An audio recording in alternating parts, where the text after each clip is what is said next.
할렐루야. 오늘도 수요예배로 나오신 모든 성도님들을 주님의 이름으로 환영하고 축복합니다.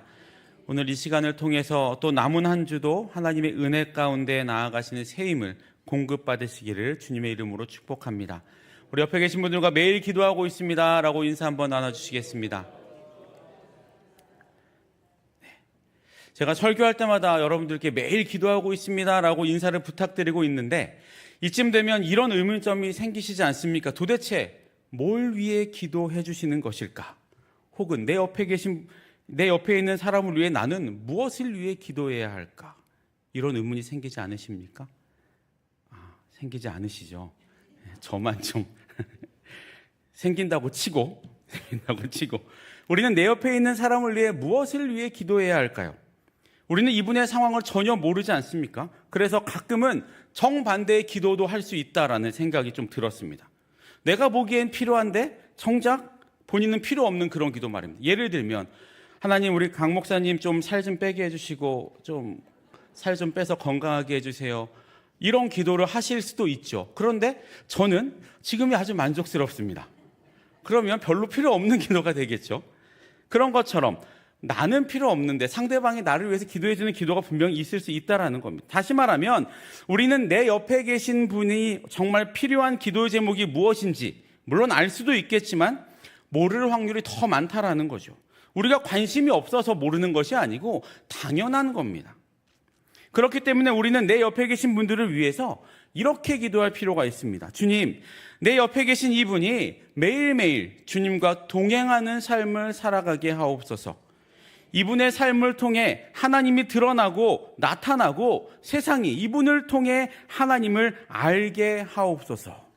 이렇게 기도하시는 게 더 좋을 것 같습니다. 왜 그렇게 기도해야 하는지 이제 오늘 본문을 통해 한번 살펴보려고 합니다. 먼저 1절을 함께 다시 한번 읽어볼까요? 2장 1절 함께 읽겠습니다. 시작. 그러므로 모든 악독과 모든 기만과 외식과 시기와 모든 비방하는 말을 버리고. 방금 읽은 1절은 그러므로 라는 접속사로 시작을 하고 있습니다. 그런데 이 부분을 원어적으로 좀 보면 그러므로 라고 번역하는 것보다는 결론적으로 라고 번역하는 것이 조금 더 어울리는 해석이 될 수 있습니다. 그리고 이 결론적으로 라는 의미로 1절을 다시 한번 보면 이 1절은 어떤 말의 결론이 된다라는 것을 알 수 있습니다. 그렇다면 이 1절은 어떤 말의 결론이 되는 것일까요? 보통은 바로 앞에 있는 말이 이 구절에 대한 결론이 되는데, 즉 1절의 앞에 구절인 베드로전서 1장 23절부터 25절, 오늘 우리가 읽은 1절 이후가 이 베드로전서 1장 23절부터 25절의 결론이라고 생각해 볼 수 있다는 겁니다. 우리 베드로전서 1장 23절부터 25절 말씀을 우리 함께 읽어보도록 하겠습니다. 시작. 너희가 거듭난 것은 썩어질 씨로 된 것이 아니요 썩지 아니할 씨로 된 것이니 살아있고 항상 있는 하나님의 말씀으로 되었느니라. 그러므로 모든 육체는 풀과 같고 그 모든 영광은 풀의 꽃과 같으니 풀은 마르고 꽃은 떨어지되 오직 주의 말씀은 세세토록 있도다 하였으니 너희에게 전한 복음이 곧 이 말씀이니라. 아멘. 어떤 내용입니까? 모든 육체는 풀과 같고 풀의 꽃과 같으니 결국 풀은 마르고 꽃은 시듬같이 모든 것은 영원하지 않지만 하나님의 말씀은 영원하고 그 말씀 안에서만 우리는 살아있는 존재가 된다는 내용이죠. 즉 오늘 우리가 읽은 본문 2장 1절 이하의 모든 말씀들은 하나님의 살아있는 말씀으로 거듭난 자들이 어떻게 살아야 하는지 결론적으로 말하고 있는 내용으로 볼 수 있습니다. 그렇다면 하나님의 말씀으로 거듭난 자는 어떻게 살아가야 한다고 성경은 말하고 있습니까? 우리 2절도 함께 읽어보겠습니다. 2절입니다. 시작. 갓난아기들 같이 순전하고 신령한 젖을 사모하라. 이는 그로 말미암아 너희로 구원에 이르도록 자라게 하려 함이라. 아멘. 어떻게 살아가야 한다고 말합니까? 갓난아기들 같이 살아가라고 이야기하고 있습니다. 거듭난 것하고 갓난아기가 어떤 상관이 있습니까? 이 편지의 수신자들은 대부분 어른들일 텐데 왜 베드로는 갓난아기처럼 살아가라고 이야기한 것일까요? 여기 계신 분들은 대부분 다 자녀를 키우셨으니까 잘 이해가 가실 겁니다. 갓난아기를 한번 생각해 보십시오. 모든 갓난아기들은 특별한 경우를 제외하고는 엄마의 젖을 먹고 자라가야 합니다. 세상에서 아무리 좋고 아무리 비싼 분유를 가져다 놔도 엄마의 젖에 있는 영양분을 따라가지 못합니다. 저도 아이를 키울 때 보면 분유들이 엄청 비싸고 엄청 좋은 것들이 많이 있습니다. 지금 더 좋은 것들이 많이 나왔겠죠. 하지만 아무리 좋고 아무리 비싼 것이라고 할지라도 엄마 몸에서 나오는 성분보다 좋은 것, 그리고 엄마 몸에서 나오는 것보다 그 아이에게 잘 맞는 성분은 찾아낼 수가 없습니다. 실제로 엄마 젖을 오래 먹을수록 아이의 면역력이 더 강해진다라는 이야기도 있었죠. 물론 요즘에는 기술들이 좀 좋아져서 딱히 그렇지도 않다고는 하지만 그래도 하나님이 부모를 통해 주시는 것이 분명히 세상이 주는 것보다는 훨씬 더 좋을 것이 분명합니다. 또 갓난아기들은 엄마의 젖을 제때에 먹어야 합니다. 거의 정확한 시간에 주기적으로 아기는 이 젖을 섭취해야 합니다. 그렇지 않으면 이 아이는 배고픔에 힘들어하게 되죠. 저도 기억해보면 제 아들이 갓난아기 때는 2시간에 한 번씩 깨서 엄마의 젖을 먹었던 기억이 있습니다. 그거 주려고 2시간마다 잠도 못 잤던 아내도 생각이 납니다. 물론 커갈수록 그 주기가 길어지기는 하지만 어찌됐든 아기들은 주기적으로 젖을 먹어야 합니다. 이 갓난아기들처럼 성도들도 하늘로부터 우리를 키우기 위해 내려오는 신령한 젖을 사모해야 한다라고 2절은 말하고 있는 겁니다. 그렇게 하늘로부터 내려오는 신령한 양식을 사모하시는 저와 여러분들 되시기를 주님의 이름으로 축복합니다. 그렇다면 우리 성도들에게 있어서 신령한 젖이란 무엇일까요? 방금 말씀드렸듯이 갓난아기들이 엄마의 젖을 먹고 면역력을 키우고 건강해질 수 있는 것처럼 우리 성도들은 어떤 젖을 사모하며 나아가야 우리를 튼튼하게 만들 수 있는 것일까요? 오늘 본문 앞에 베드로전서 1장 25절에서 말했던 것처럼 그 신령한 젖은 무엇입니까? 바로 말씀입니다. 다시 말해서 하나님의 자녀들, 하나님의 성도들은 갓난아기가 엄마의 젖을 먹고 면역력을 키우고 튼튼해지는 것처럼 이 말씀을 통해서, 더 정확하게 말하면 이 말씀을 통해서만 우리를 더욱 튼튼한 하나님의 자녀로 성장시킬 수 있다라는 것입니다. 더 나아가서 아기들이 엄마의 젖을 계속해서 사모하면 자신의 목마름과 배고픔을 채우는 것처럼 성도된 우리도 이 말씀을 통해 우리의 영적인 목마름과 배고픔을 계속해서 채워 나아가야 한다라는 말입니다. 그런데 그렇지 못할 때가 참 많은 것 같아서 안타깝습니다. 심지어 우리의 영혼은 쫄쫄 굶어서 아사 직전인데도 우리의 영혼의 영양분을 채워주지 못할 때가 참 많습니다. 더 문제는 배고픔을 모르고 있을 때가 더 많다라는 겁니다. 내가 죽어가고 있는지도 모르고 있을 때가 더 많다라는 말이죠. 이 영양분은 자동으로 아무것도 안 하고 있는데 저절로 채워지는 것은 아닙니다. 아이도 그렇지 않습니까? 결국 아이가 엄마의 젖을 물고 먹어야 채워지는 겁니다.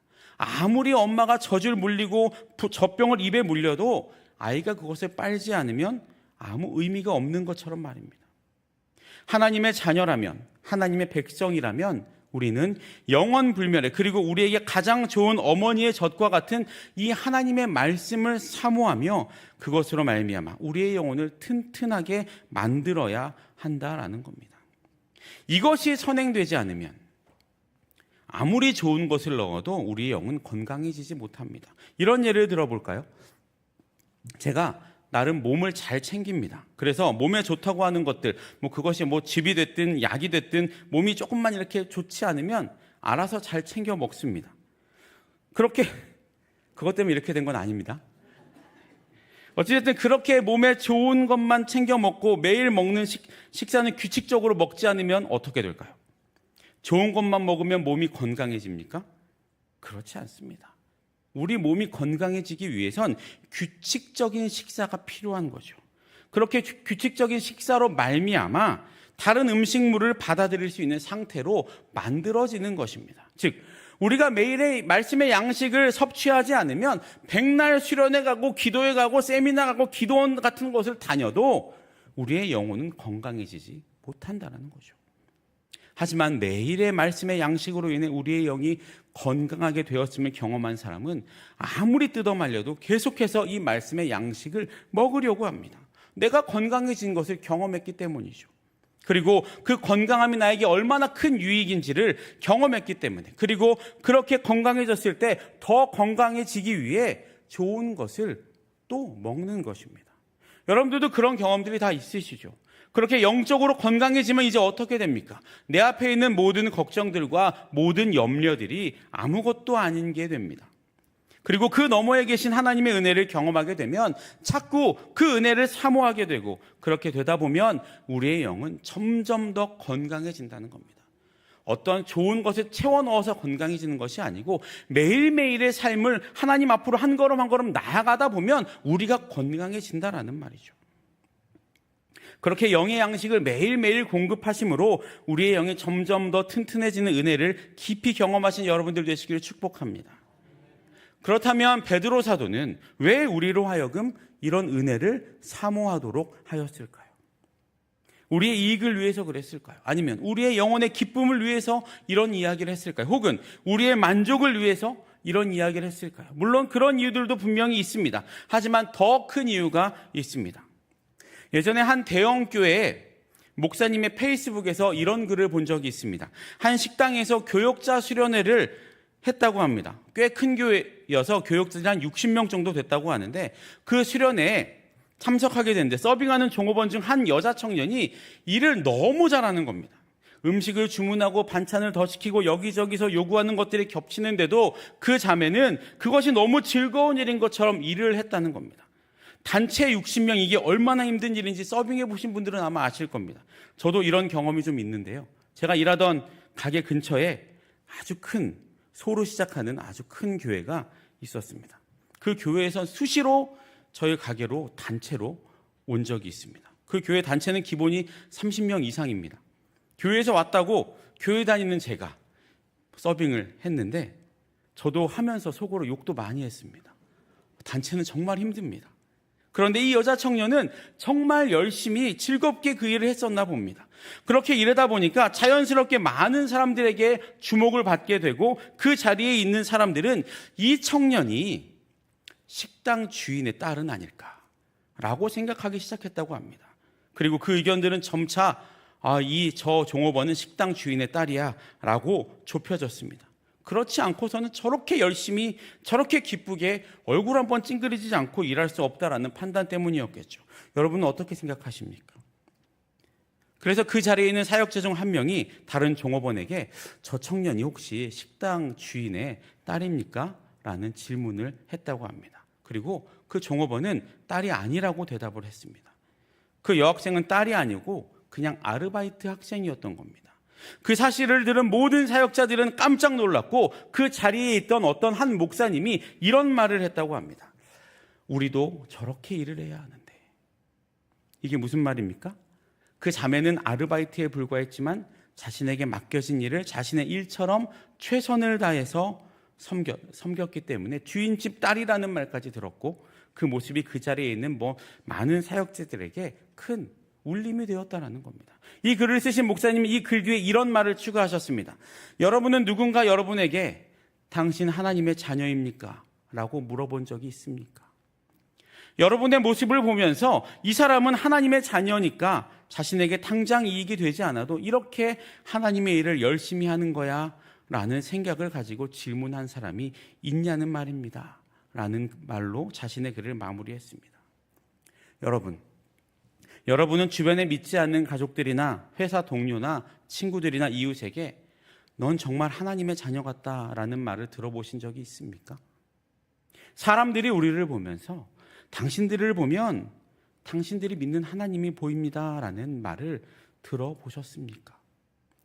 사실 이것이 베드로 사도가 베드로 전서의 수신자들에게, 그리고 더 나아가 오늘 이 말씀을 읽은 우리들에게 하나님의 은혜를 사모하며 살아가라고 말하고 있는 이유입니다. 그리고 설교 첫 부분에 제가 드렸던 질문, 즉 우리가 왜 옆에 계신 분들을 위해 하나님 이들을 통해 하나님이 나타나길 원합니다라고 기도하셔야 한다고 했던 그 질문에 대한 이유가 되는 것입니다. 당신을 통해 하나님의 나라가, 하나님의 선하심이 드러나길 위해 내가 기도하겠습니다 라는 마음을 담아서 우리 다시 한번 옆에 계신 분들에게 매일 기도하고 있습니다 라고 인사 한번 더 나눠주시기 바랍니다. 그렇게 우리의 기도를 통해 하나님이 나타나고 드러나는 우리 수유동교회가, 그리고 우리 모든 성도님들의 삶이 되시기를 주님의 이름으로 축복합니다. 그런데 여러분 한번 생각해 보십시오. 이 베드로전서의 수신자는 누구입니까?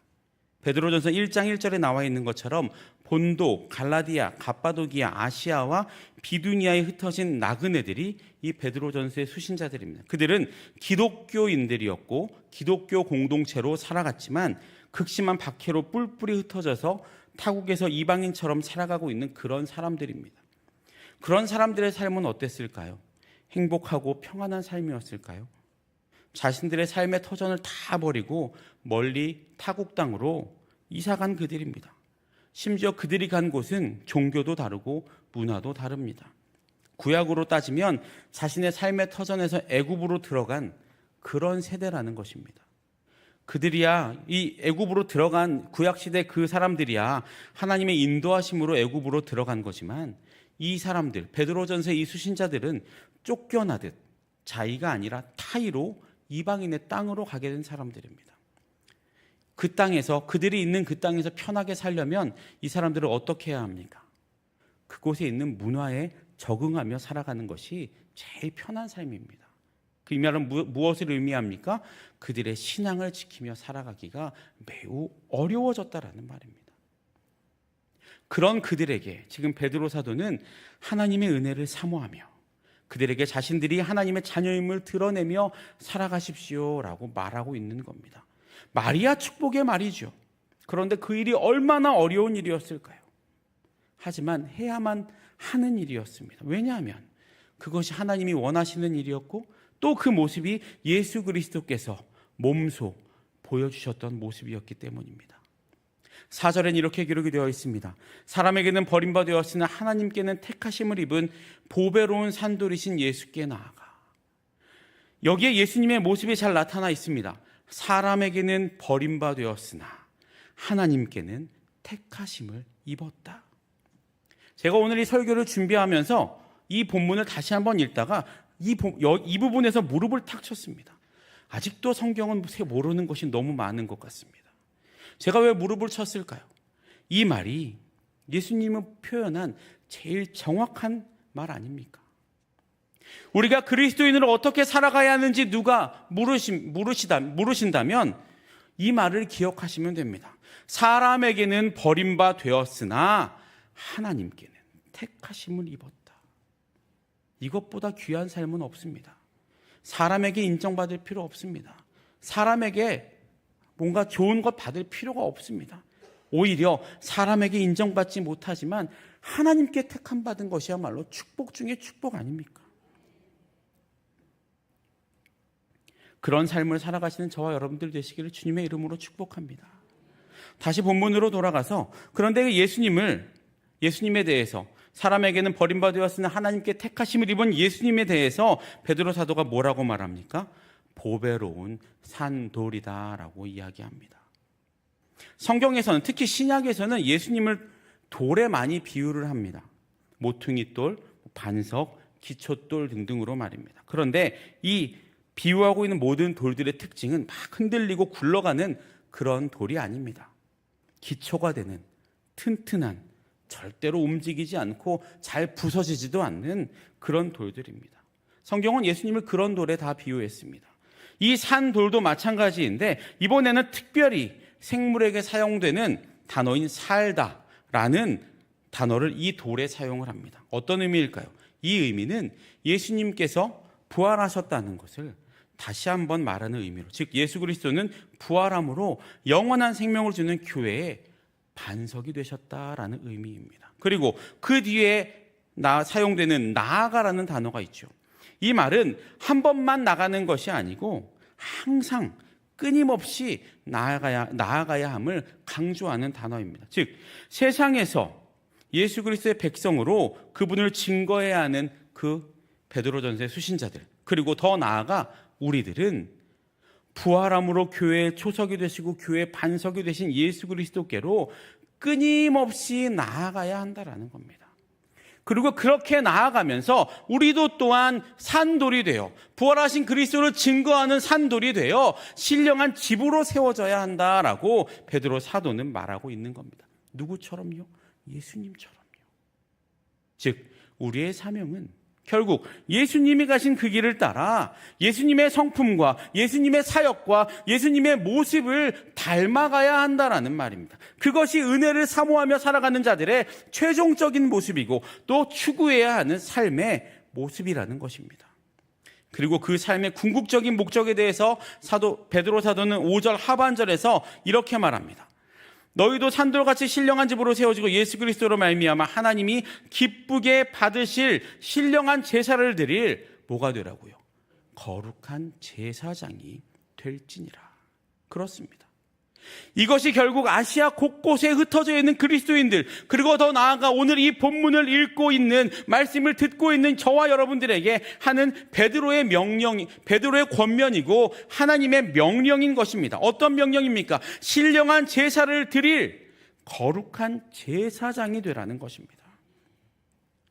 로마 시대 때는 이 제사장이라는 단어가 폰티펙스였다고 합니다. 이 말은 달이라는 뜻을 가진 단어와 만들다는 뜻을 가진 단어의 합성어라고 이야기합니다. 즉, 이 두 단어를 합치면 어떤 말이 됩니까? 다리를 만들다라는 의미이고 그 뜻이 바로 제사장이라는 의미입니다. 물론 이 단어가 당시 베드로전서 당시에 사용되었는지는 잘 모르겠지만 우리로 하여금 다시 한번 생각해 보기에 충분한 단어인 것 같습니다. 오늘 우리 설교 제목이 뭔지 기억이 나십니까? 다리 놓는 사람들이죠. 이 말이 이제 어떤 의미인지 짐작이 가시죠? 여러분, 제사장은 어떤 직무를 가진 사람들입니까? 하나님과 인간 사이에서 그 둘을 중재하고 하나님의 뜻을 인간에게, 그리고 인간의 죄들을 하나님에게 전하는, 즉 하나님과 인간 사이의 다리의 역할을 감당해야 하는 직무를 가지고 있는 사람들이었습니다. 다시 말해서 구약시대의 사람들은 이 제사장을 통해 또 제사장이 드리는 이 제사들을 통해서 하나님을 경험하고 하나님을 만날 수 있었습니다. 제사장이 올바르지 못하면 이스라엘 백성들은 하나님으로부터 오는 올바른 소리를 듣지 못했고, 우리가 성경을 통해서 살펴볼 수 있지만 제사장이 바르지 못할 때는 이스라엘도 건강한 적이 없었습니다. 그리고 신약시대로 넘어오면 그 제사장의 직분을 이제 누가 감당을 합니까? 예수 그리스도께서 그 제사장의 직분을 감당하셔서 또 죄로 멀어졌던 하나님과 인간과의 관계에 다리를 놓아주시고 인간으로 하여금 하나님께로 나아갈 수 있는 길을 만들어 주셨습니다. 그 중요한 직무인 제사장의 직무를 이제 누가 감당해야 한다고 합니까? 우리가 감당해야 한다고 베드로 사도가 말하고 있는 것입니다. 예수님이 하셨던 것처럼요. 왜 그렇습니까? 이제 우리를 통해 세상이 예수님을, 하나님을 만나야 하기 때문입니다. 그것이 오늘 예수를 믿는다고 하는 우리들의 직분인 것입니다. 사랑하는 모든 성도 여러분, 바라기는 이 세상에서 이런 제사장의 역할을 감당하시는 저와 여러분들이 되시기를, 더 정확하게 말하면 그것이 이 세상에 우리를 보내신 하나님의 뜻임을 믿으시는 여러분들 되시기를 주님의 이름으로 축복합니다. 이 엄청난 직무를 우리가 어떻게 감당할 수 있냐고 물으실 수 있습니다. 하지만 오늘 본문 이후에 베드로전서 2장 9절에서는 뭐라고 기록이 됩니까? 그러나 너희는 택하신 족속이요 왕같은 제사장들이요 거룩한 나라요 그의 소유가 된 백성이라고 기록이 되어 있습니다. 신약에만 이렇게 나와 있습니까? 출애굽기 19장 6절에는 뭐라고 나와 있습니까? 너희가 내게 대하여 제사장 나라가 되며 거룩한 백성이 되리라. 하나님은 이미 우리를 제사장으로 삼아주셨습니다. 내가 신앙이 좋고 내 신앙의 연수가 길고 내가 성경도 많이 읽고 내가 모든 사람에게 인정받을 만한 신앙을 가지고 있어서 제사장이 된 것이 아니고, 하나님이 우리를 세상에 보내시면서부터 우리를 제사장으로 이미 삼아주셨다라는 겁니다. 우리를 다리 놓는 사람으로, 하나님과 세상 사이를 이어주는 사람으로 우리를 불러주셨다라는 겁니다. 제사장으로 삼으신 우리가 이 세상에 나와서 신앙생활하고 하나님을 믿고 하는 것은 그 다음 일이라는 겁니다. 순서를 잘 기억하셔야 합니다. 내가 열심히 해서 하나님의 제사장의 직분을 감당하는 것이 아니고 내가 제사장의 직분을 하나님이 주셨기 때문에 이 신앙을 이루어갈 수 있다라는 겁니다. 우리를 향한 하나님의 뜻은 지금까지 단 한 번도 변하신 적이 없습니다. 내가 시험 들고 내가 상처받고 내가 쓰러지고 내가 넘어져도 우리를 향한 하나님의 결정은 단 한 번도 변한 적이 없다라는 겁니다. 그렇기 때문에 우리의 생각은 바뀌어져야 합니다. 하나님, 내가 이것 좀 해놓고 내가 이것 좀 잘해놓고 내가 이것 좀 준비해놓고 내가 상황 좀 좋아지면 하나님의 일을 하겠습니다가 아니라 하나님, 내가 다리 놓는 사람의 직분을 우선으로 여기며 살아가겠습니다. 그래서 나를 통해 세상 사람들이 하나님께로 나아가게 하겠습니다. 그것이 내가 밟히는 일이어도, 그것이 내가 상처받는 상황이어도, 그것이 아무도 알아주지 않는 일이어도 하나님을 향한 그 길을 절대로 무너뜨리지 않겠습니다. 이렇게 고백하며 우리의 삶의 방향과 우리의 삶의 마음을 바뀌어야 한다라는 말입니다. 그리스도인이 된다는 것은 세상에서 어떤 타이틀을 하나 더 얻는 것이 아닙니다. 그리스도인이 된다는 것은 내 옆에 훈장 하나 더 다는 것이 아닙니다. 그리스도인이 된다는 것은 생각의 전환이고 완전히 뒤집혀짐입니다. 지금까지 내가 살아왔던 그 삶이 완전히 뒤집어지는 겁니다. 내 삶의 근간이 완전히 바뀌어져야 하는 겁니다. 그래서 원래부터 주어졌던 다리 놓는 사람의 자리로 돌아가는 것, 그것이 그리스도인이 된다는 겁니다. 그것이 세상과 하나님 사이에서 갈팡질팡하고 있는 아시아에 흩어진 나그네들에게 편지를 보낸 베드로의 마음이고, 또 이 베드로의 편지를 통해 우리에게 말씀하고 계시는 하나님의 마음임을 믿으시기를 축복합니다. 그리고 더 나아가 그 하나님의 마음은 오늘도 우리에게 동일하게 전해지고 있습니다. 바라기는 이 자리에, 그리고 사정상 영상으로 예배를 드리시는 모든 주님의 자녀들이 이 폰티펙스, 하나님과 세상 사이에서 다리 놓는 사람들이 되셔서 우리를 통해 내가 손해보고 내가 상처받고 내가 어려워지고 사람들이 나를 밟고 지나간다 하더라도 우리를 통해 세상이 하나님을 알아가고 하나님의 사랑을 더 깊이 경험하게 하는 그 다리의 역할을 감사함으로 감당하시는 저 여러분들 되시기를 주님의 이름으로 축복합니다. 이 시간 함께 기도하시며 나아가실 때 주님의 자녀된 내가 하나님을 세상에 드러내고 나타내는, 또 세상을 위해 기도하는 제사장의 역할을 감당하며 살아갈 수 있게 해달라고, 또 우리 수유동 교회가 한 마음으로 연합하여 그 모습을 통해 하나님을 드러내고 나타내는 성령이 충만한 교회가 되게 해달라고, 원로 목사님과 담임 목사님의 영육간의 강건함과 성령의 충만함을 위해 또 이단 사이비가 절대로 틈타지 못하는 주님이 지켜주시는 굳건한 우리 교회가 되게 해달라고 이 시간 주여 한번 외치고 함께 기도하며 나아가겠습니다. 주여!